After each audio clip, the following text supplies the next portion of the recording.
দিছো? আরে আমার টাকা রাখছিলাম এইখানে, টাকাগুলো খুঁজে পাইতেছি না। তুমি দেখছো কোথাও? না, আমি কোথা থেকে দেখবো? সত্যি করে বলো, তুমি টাকা নিছো? আরে না না, আমি কেন নিব? তাহলে তুমি ঘামতেছো কেন? কোথায়? সত্যি বলো, তুমি টাকা নিছো কিনা? আরে সত্যি, আমি কেন নিব? আচ্ছা ঠিক আছে, এখানে বসো। এখনো সময় আছে, সত্যি করে বলো, টাকাটা কি তুমি নিছো? আরে না, আমি কেন নিব? আমি আবারও বলতেছি, আমার সাথে মিথ্যা বইলো না। তুমি টাকাগুলো নিছো কিনা আমাকে বলো। দেখো, সত্যি আমার কোনো দোষ নাই। আমি একটা বিপদে পড়ে টাকাটা নিয়েছিলাম। কেমন বিপদে পড়ছিলা যে আমাকে না জানে এখান থেকে টাকাটা নেওয়া লাগছে? দেখো, ফেসবুক থেকে আমাকে একজন নক দিছিল, দিয়ে বলছে যে ওনাদেরকে আমি 20,000 টাকা দিলে ওনারা আমাকে একটা ফোন দিবে। এই দেখছো, এখন ওনাদেরকে আমি 10,000 টাকা পাঠাই দিলে ওনারা আমাকে মোবাইলটা দিয়ে দিবে। এইসব বিষয়ে কথা হয়েছে, দেখো এই প্রমাণ।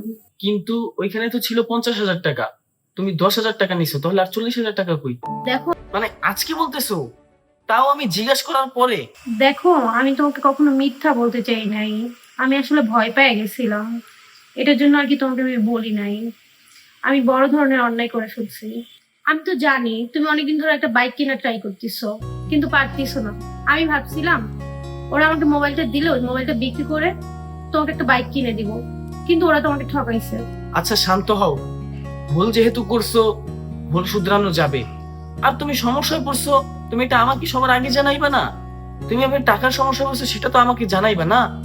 আমার ভুল হয়েছে, আমাকে ক্ষমা করে দাও। আমি এরকম ভুল আর কখনো করবো না। আচ্ছা ঠিক আছে, বাদ দাও। মন খারাপ করে এখন আর কি করবা? সংসারটা তো আমাদেরই, যে কোনো ভাবেই হোক সংসারটা আমাদেরই ঠিক করতে হবে।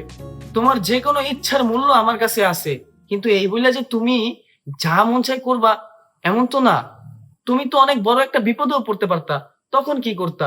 তুমি যা করছো এগুলো সব লোভে পড়ে করছো। টাকা ইনকাম করা এত সহজ না। কেউ তোমাকে বললো 10,000 টাকা পাঠাইলে 2 লাখ টাকার ফোন দিয়ে দিবে। হায় রে, মানি ট্র্যাপে পড়ছো তুমি। শোনো, যে কোনো কিছুই হোক না কেন, যাই করো না কেন, আমাকে একটু হলেও জানানোর প্রয়োজন মনে করিল। আচ্ছা, যা হয়ে গেছে হয়ে গেছে, বাদ দাও। আমি আরো ভাবছিলাম এই টাকাগুলো দিয়ে তোমাকে একটা গহনা গিফট করব।